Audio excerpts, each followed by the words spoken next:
Laparoscopic surgery ఏంటి అంటే మనము ఒక నార్మల్గా ఉన్న అబ్డామిన్ కింద ఉన్న స్పేస్లో గ్యాస్ ఎంటర్ చేస్తాం. సో దట్ గ్యాస్ ఫ్లో కూడా ఏమవుతుందంటే అబ్డామిన్ డిస్టెండ్ అవుతుంది.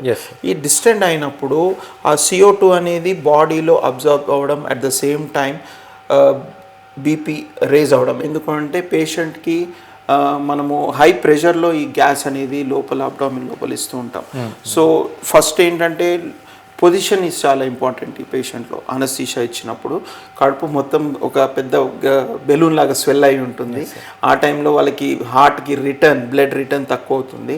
ఆ CO2 బాగా పెరిగిపోతే ఒక్కొక్కసారి హైపర్ టెన్షన్ వస్తుంది. సో ఇవన్నీ కూడా మనము అనస్థీషియా ఇచ్చేటప్పుడు they are challenges where we have to monitor the patient continuously.